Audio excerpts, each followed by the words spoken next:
Don't put the gauntlet in the dishwasher. No, whatever you do, No. it'll never come out because it'll just time loop on itself. Yeah, aye. Well, I Doctor just, Strange knows all about yep. that. My favorite role. Oh, that's a hard one. I It's a think hard one. it's It's why I love asking the question. Yeah. And also, you touched on like the first night where you had to pick all those things out the hat. yeah. How nerve wracking is that?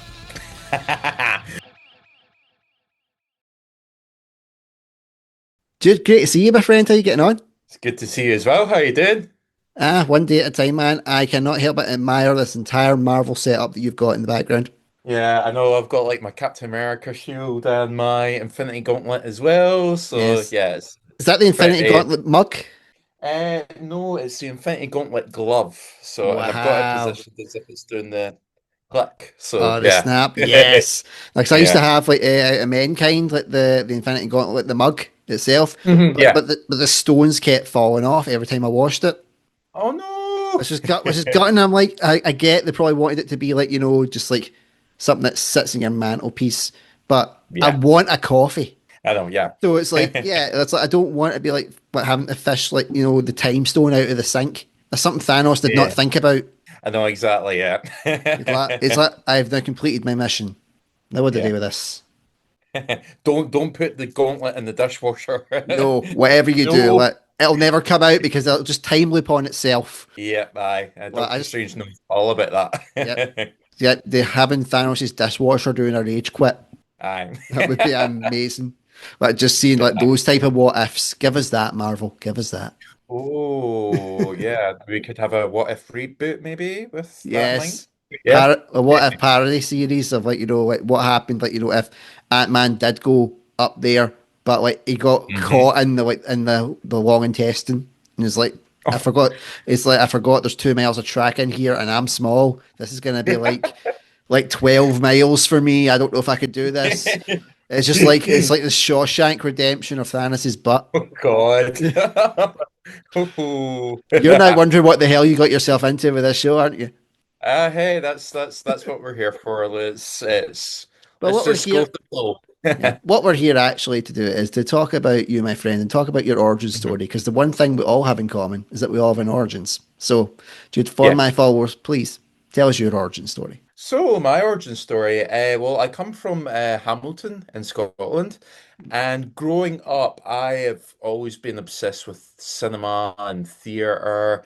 And the earliest memory I can remember is my mum and dad taking me to see the re-release of Bambi, which was like in about like 94, 95. And at that point, I became obsessed with like cinema and just, anything kind of creative visual like content or media. Hmm. So my mum and dad, they got me into the Hamilton District Youth Theatre, Oh, wow. which when I was about 9 years old, and I was a member there until I was 19. But again, that just kind of fueled my ambition to become like a performer and an actor. And yeah, and in school, I just basically became obsessed with drama and plays and. Yeah, it's deep down in my bones, to kind of be an actor and a performer. And yeah, just obviously went on to James Hope College to study acting and performing. And then I moved all the way down to Carlisle and Cumbria to go to the University of Cumbria to do performing arts. And there you kind of learn all kinds of, fields, like not just acting and performing, but also like set design, marketing. Like you could choose your fields. So I was able to choose like marketing, social media, and just kind of like a more advanced version of that, which is pretty cool. Hmm. I did take a little break from acting for a little bit, but I started to just get back into it in the year 2020. We all know how that panned out. Yeah. That literally, as we were talking about, was the Infinity War snap. Yeah. So I had to take a little bit of a break from that. But coming out of the pandemic, I've recently just got back into professional acting again. Well, trying to, anyways. And yeah, just getting involved in many projects, creative collaborations as much as I can. Like I said, not just acting and performing, but I've also done a little bit of stand-up as well. And experimenting with podcasting as well, Mhm. which is really exciting as well. And I'm just, yeah, just trying to be as creative as I can and just try and get as many performing opportunities as I can and just expand my knowledge and skills. Yep. Well, we'll touch on the stand-up comedy stuff in a little bit, but what I want to hear, like now you've been mentioning your acting stuff, right? What was your favorite role? What to star as? My favorite role. Oh, that's a hard one. I It's a think hard one. it's That's why I love asking the question. so you have to choose one. You don't need to. You can give a variation. If you actually that might work better. If you give a couple, and then I can go right out of those ones. Which one was your preferred? It gives you more chance to like to just wait to stick the knife Yeah. in. I would say Bob. One of them was Bob Cratchit in The Christmas Carol with the Three Sisters Theatre Company, and the other one I really remember the most was I played Melvin P. Thorpe in our university production of The Best Little Whorehouse in Texas, Oh. which is based on the musical, which they made a film adaptation with Dolly Parton and Burt Reynolds in. Hmm. So, yeah, that was probably one of my favorite roles as well. So, What got you into wanting to do stand up? well, I saw the ultra comedy course. It's still going, by the way. So if anyone's watching, do sign up because it is amazing. But it is basically a free 8-week boot camp where you do it in the name of a charity fundraiser. Over the course of 8 weeks, they give you all the training to help develop your material, your stage persona, your rhythm, and basically they get you to go on and do a 5 minute section, like a 5 minute gig. Mhm. And yeah, I'd never done stand up before, and there's always a wee part of you that's like, oh, could I do it? Could I? Mm. I don't really know how. But in the way that I saw it, it was like, well, you're getting trained for free, so I was like, yeah, sign me up for it. Yeah. And I saw it as another skill set to add on to as a performer as well. So I can be like, yep, I've done stand up and I've got comedic timing. So again, I can get more opportunities that way, if that Mm. makes sense. I've dabbled in stand up as well, but my roots are theatre, and I love asking this question to anybody that's been and done both. What would you say was the harder field? I would probably say for me, I would probably say, and but I'm getting better at it. For me, getting into it was, I would say film.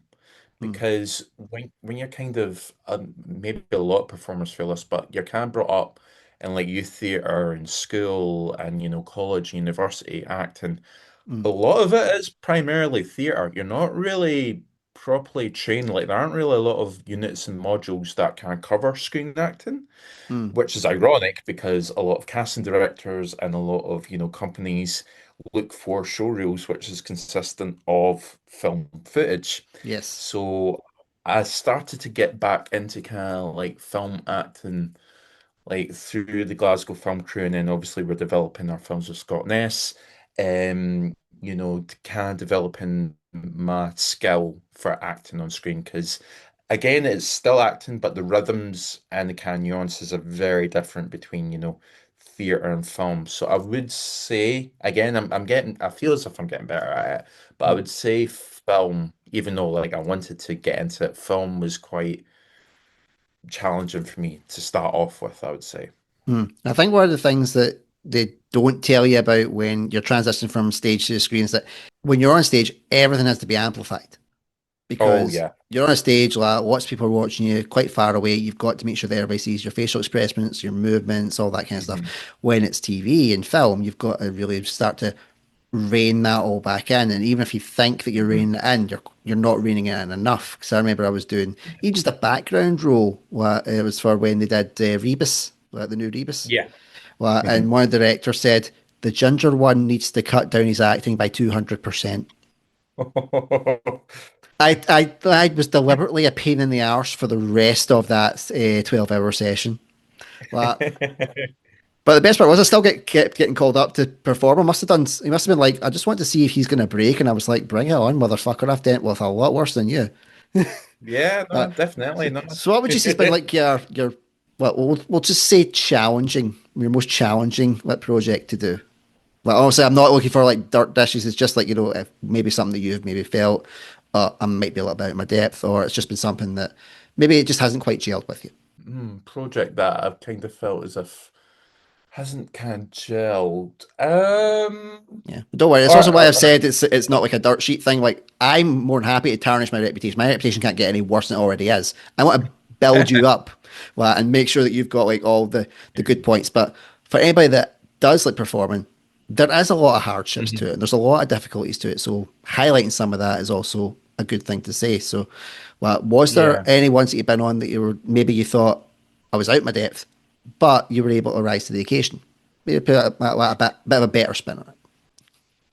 This is this is quite a tough one. I'm not gonna lie. I know what it is, but it's just kind of tough talking about it. Hmm. There was there was a professional job, like about I would say 15 years ago now, long time ago. But Hmm. again, it was kind of when I was just kind of coming out of college, and it was a great opportunity, to be involved with. Well, I thought it was, and to be involved with, and it was basically like over a long period of time away from home.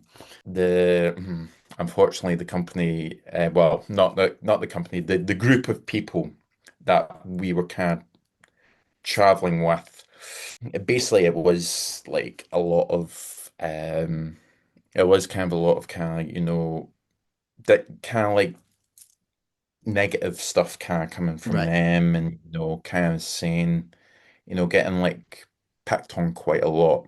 Um, Unfortunately, one of the kind of main people that were kind of organizing it, they were quite narcissistic, I would say, and Hmm. that was not gonna lie, that was hard. It's something that is quite hard to though when, especially if you're going from like the college environment, like when you're or the university Yeah. environments, but any type of like education in performing arts, you're going from that. It's relatively safe. Well, there is a structure. There's things you've got to do. Yeah. There's process to follow, and then you're jumping into this world, and it Hmm. can be really scary. It can, well, and especially like sadly, a lot of companies do. They prey on the drama students because they think they don't have the experience, they don't know, and it's something that isn't right. And I'm really sorry that you had to go through that. No. No, it's all right. I mean, like I'm over it now, but like back then it was a knock on the confidence, and Mm, because I loved performing so much, and I thought this was a great opportunity, but it was just can knock me for six. And again, I'm not gonna go too much into detail, but it was a yeah. lot of name calling, Mm. a lot of insinuating that I was stupid, that I couldn't deal with it. I got swore at a lot, and on I would say maybe one or two occasions, it's quite hard to talk about. So, Uh, don't talk about something if you don't feel comfortable with it. Just because I've asked the question doesn't necessarily mean if you're not feeling comfortable, you don't need to answer. That's yeah. perfectly fine. We can move on and talk about something else. No, But I think it's important that I do say it. Um, there were times where I got kicked deliberately, right. and there was one time that I got punched in the eye. I think it was accidental, but yeah, it Mm. was it was quite bad. Yeah, but all these are things that are experiences that would break other people and not make them want to keep doing what they're doing, and you still are, and Yeah, that's I'm still admirable. here. That Yeah, yeah, that's admirable. And some of the stuff that you Mhm. are working on now, it's great. I mean, tell us some of the projects that you've done, recently that have had a lot of positive experiences, a lot of positive impact for you. Recently, well, we've basically just shot our 48-hour film project in Inverness, and that was great because basically we traveled all the way up to Inverness, and we stayed over at Rob Mackenzie's. Big shout out to Rob, by the way, Mm. utter legend. Yeah, we stayed at his mum and dad's B&B, and him and I and Gary Hewitt and Kevin and all that and Faye, we all basically stayed over for the weekend, and we shot our film at Rob's parents' bit at the weekend, and it was so idyllic and so scenic. and it was such a great supportive team, and yeah, it was just wonderful. It was a great experience, and yeah, and then we screened it at Inverness. I couldn't go up due to commitments, Hmm. but my mum and dad and I, we watched it here. Our family, we watched it here, live streamed, and yeah, it was brilliant. It was just such a great experience. So yeah, I would say recently, that's one project that I would say it was, yeah, it was really cool. Yeah, well, for anybody that's not familiar with the 48-hour film festival, what are film projects like, give them a bit of an insight into what it's all about. So the 48-hour film project, it's all over the world. It's not just in Scotland, but it is all over the world. And basically, what it is, you basically are given a genre. You pick the genre out of a hat. You get given a character and their occupation. You get given a prop you need to include in the film. Oh, yeah, you need to include that character in the film, I forgot to say. And you need to include a line of dialogue in the film as well. So you cannot have written any kind of script beforehand. You get all of this information on the Friday night. And then by 7 p.m. that weekend on the Sunday, you have to have created your short film, shot it, wrote, starred in, edited, sound mixed, absolutely everything by 7 o'clock that night. So it is basically filming a short film over the weekend. It can be quite intense, it can be quite hectic and challenging and very sleepless. However, I will say, as an actor, as a performer, given that I've said all that, it is very rewarding and very fulfilling when you do see the finished product and you look back on the experience, and it's just, yeah, I love it. Like, I'm hoping I can still do more of these 48 projects like in the future as Mm. well. But yeah, I've done quite a lot now. I've done, I think it's kind of nearing the kind of number 10 somewhere, I would say. But yeah, Wow. we've done a lot of them, so yeah, it's been constant fun. What would you say is like some of the best parts of doing the 48 hour? Best parts of doing the 48.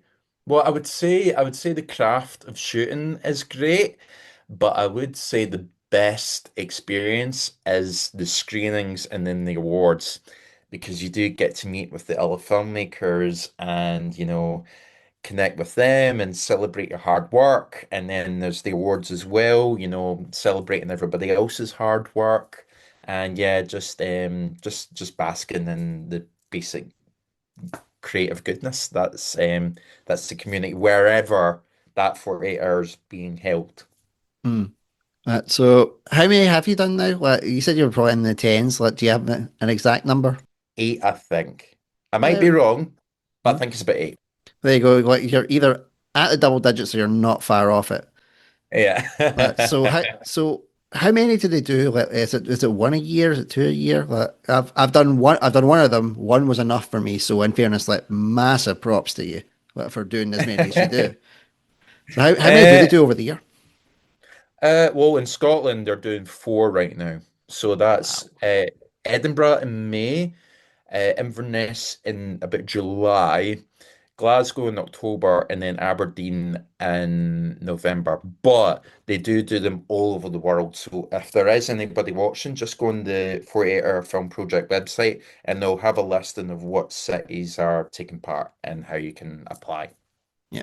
And also, you touched on like the first night where you have to pick all those things out the hat. Yeah. How nerve-wracking is that? It can be because it's basically in the hands of the gods. You can try and pre-plan and everything, but it is really dependent on genre, and it's like, well, that's kind of the nature of the gig. We need to come up with something that can fit that. So yeah, it can be nerve-wracking, but I think part of it you need to kind of accept, it is what it is, and Mm. just try and make the best of it. Yeah, well, and you were talking about obviously doing the ultra gig up, doing the stand up. Like, have you had many gigs since then? I've had 2 this year, and then No, no, yeah, no, I've had two this year. I think I had about three last year, but Mm, that's something I'm kind of wanting to get into as well. Like if there's any slots or open mic nights or anything like that, just kind of dab my hand in like my comedy a little bit because when I prep and rehearse and perform, I do like it, because it is basically a performance, you know what I mean? It mm, kind of I kind of see it like you're kind of playing a slightly twisted version of yourself. mm, Well, that's how I see it anyways. So mm. Well, in terms of like when it comes to content creating, like you said, you've been kind of looking at that. What type of things were you looking into doing? Was it like podcasts or was it like online media creation? Well, I'm going to try pretty soon to come up with a cinematic cinema podcast, and basically kind of, just talking about, what movies are like and why that movie meant to me and what period of time that movie came out and what it meant in my life. But then also as well, I'm hoping to kind of incorporate, like getting guests on to talk about their films and, Mm, to talk about what it is they do. Like it won't be just like actors that'll come on. Like I'm hmm hoping to get, like sound people or lighting or editing or producing or directing and just talk to them about, their love of cinema and, what it is that they like about it and what drew them to cinema and what their kind of style is and inspirations. So that's something on the back burner as well. Content creating, in terms of like, well, I was maybe kind of thinking like YouTube as well, maybe. mm. Like one of my hopes is that I get to create. It's not for everyone. I do realize that, but I'm maybe hoping to create maybe an ASMR channel because Ah, yeah, my mother got me into ASMR in 2017 mm, and I'd never heard of it before, but it's just yeah, just something that clicks with me and I experience it myself. mm.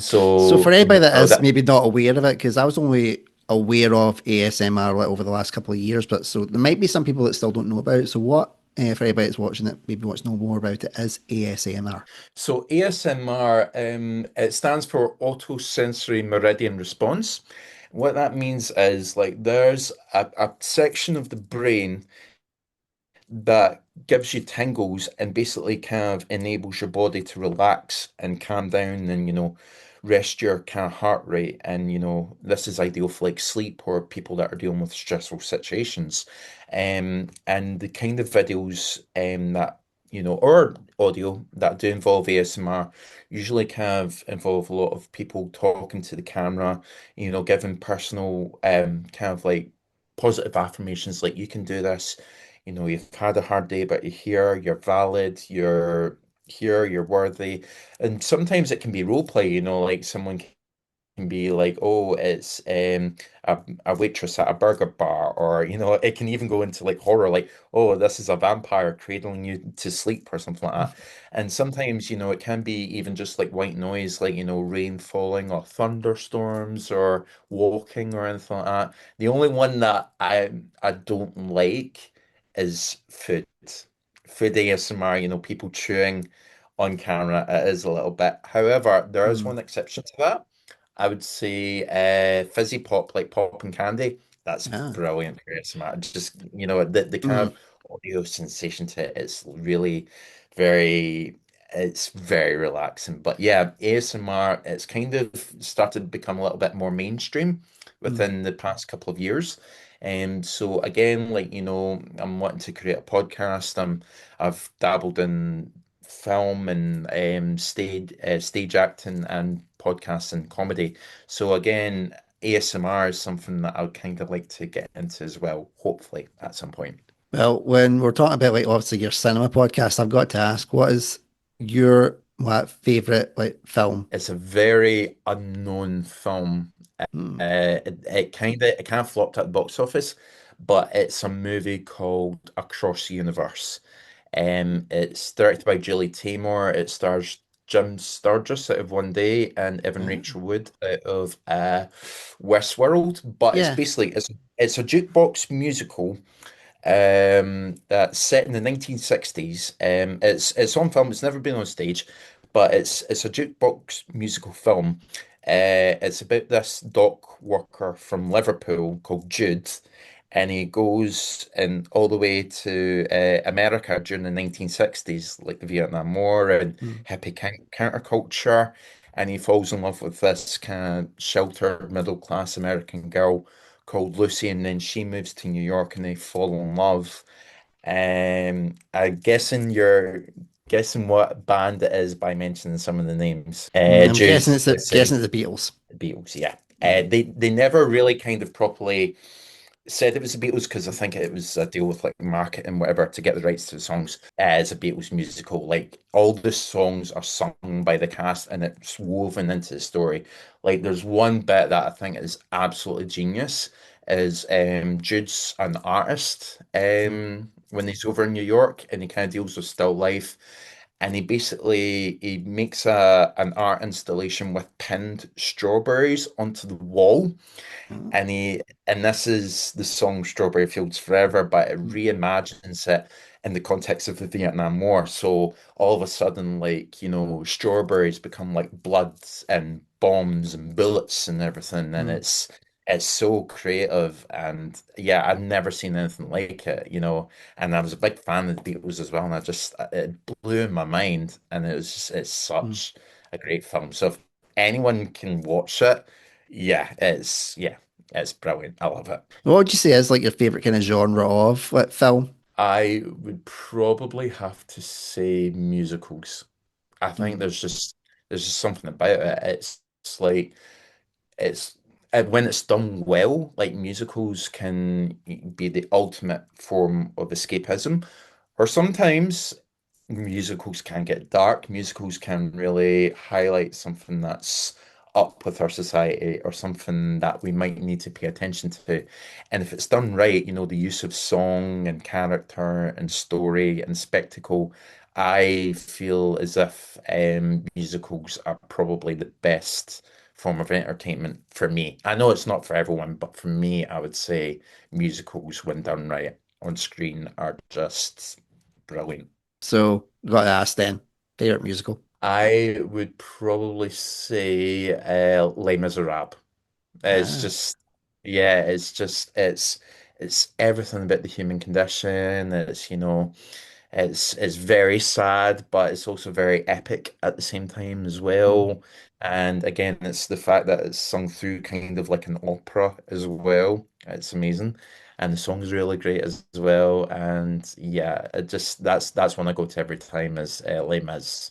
Yeah, I love and the movie like I absolutely loved the film. Like Mm. for me went to see the film about 10 times in the cinema. I've Wow. got the Olympic card, so I really use that. It's like when I see a film I really like, I'm like, yeah, I try and go as many times as I can. But yeah, no, because I was so excited for the movie coming out because obviously I was a big fan of the musical.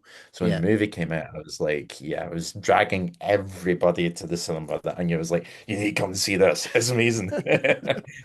That's absolutely brilliant. We are coming up on time, so one thing I want to Mhm. ask, like, before we get into the final question, is where can my audience find you social wise? Like if they're looking to book you for gigs or anything like that. So sell, baby, sell.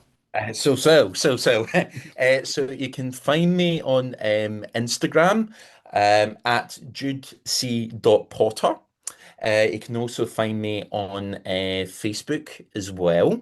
I am with the Scott Nest Film Production Company as well, with myself, Leon Murray. Big shout out to Leon Murray, Rob McKenzie, and yeah.